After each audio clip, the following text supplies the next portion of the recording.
भारत के लिए भारत का जन्मा हुआ युवक या युवती शहीद तो हो जाते हैं, लेकिन फिर उनके परिवार में जो डिफ़िकल्टी आती है उसको भारत सरकार कभी भी पूरे तरीके से, तौर तरीके से, जिसने अपने जीवन का बलिदान दिया, जैसा जो बलिदान दे रहा है उसके समान भारत सरकार में बैठे लोग अपना कर्तव्य निर्वहन नहीं करते हैं।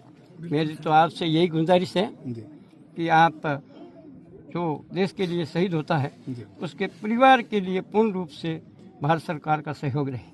देखिए, भारत सरकार ने हमेशा जो लॉस हुआ है एक परिवारजन का, उसको कोई क्षतिपूर्ति नहीं कर सकता। उसके अलावा लेकिन कागजी कार्रवाई हर शहीद के साथ परिवार के मेंबर को ज्यादा संकट उठाना भारत पड़ता है। सरकार हमेशा साथ है, और कोई भी आप उदाहरण में कहीं देखेंगे भारत सरकार ने नहीं, हमेशा वैसे हैं, साथ में हैं, शहीदों के परिवार को जिसने भी कार्य के सरकार के लिए, देश के लिए जिसने बलिदान दिया, हमेशा तो भी तकलीफें आती है, सुधार हुआ है, लेकिन तो भी उस शहीद के बच्ची को, मतलब परिवार को तकलीफ आ रही है।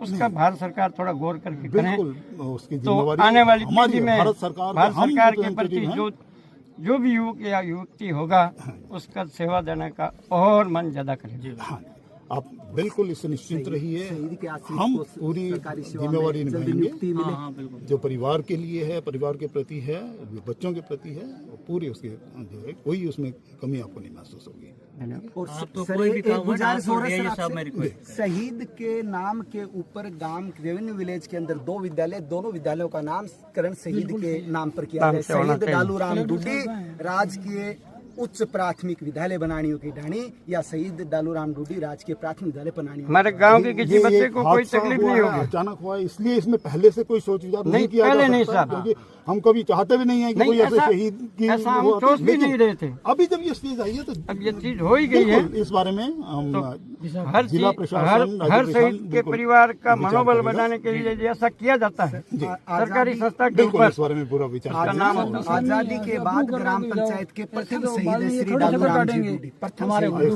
तो ग्राम पंचायत हेडक्वार्टर के सरकारी विद्यालय का नामकरण अगर डालूराम जी डूडी के नाम पर किया जाए तो हम आपके बहुत बहुत आभारी रहेंगे। हम आपसे उम्मीद करते हैं सर, आज ही आप ये प्रपोजल बनाकर जिला प्रशासन को शिक्षा से बात की सहमति बनी। बिल्कुल इस बारे में हो जावे, 12 दिन हो जावे, वो बात सर, और ये ड्यूरिंग द सर्विस हमने लाइफ को लॉस्ट किया। शासन प्रशासन ने भी कह दिया ना, ये में आपने कोई चिंता करने की जरूरत नहीं, ये एक प्रोसेस है और वैसे ही प्रोसेस के तहत शहीद का परिवार जनसेवा से भी जुड़ा हुआ है। वर्तमान में जो सरपंच है वो शहीद की बहन ही लगती हैं। उसके अलावा शहीद के परिवार शिक्षा से भी जुड़ा हुआ है। इस विद्यालय के प्रथम शिक्षक के रूप में भी शहीद के भाई साहब ने काम किया है। गांव के जीएसएस अध्यक्ष के रूप में इन्होंने काम किया है। गांव के विद्यालयों को कर्मोन्नत करवाने का काम किया है। इसलिए शहीद परिवार की तरफ से हम ग्रामीणों की आपसे अपील है, एक तो ग्राम पंचायत का जो सीनियर विद्यालय उसका नामकरण शहीद के नाम पर किया जाए, शहीद के आश्रित को जल्द ही सरकारी नियुक्ति दी जाए और शहीद का पूरा पैकेज है वो उससे शहीद के परिवार को लाभान्वित किया जाएगा। दो चीजें आपकी जो आगे जो नियुक्ति के लिए है, हम परिवार के नंबर ले लें, मैं आपको पूरा प्रोसेस बता दूंगा। आप निश्चिंत रहो, डीआईजी साहब पूरी मदद करेंगे और शासन प्रशासन भी पूरी मदद करेगा। आप जो चाहते हैं उससे भी बेहतर नियुक्ति के लिए आप निश्चिंत रहो, पूरा उसके ऊपर दिया जाएगा। और जो आपने स्कूल के नामकरण के लिए उसके लिए अनुशंसा के साथ हम रेवेन्यू विलेज का और स्कूल का रेवेन्यू विलेज में इनका घर है, वो भी रेवेन्यू विलेज का नाम भी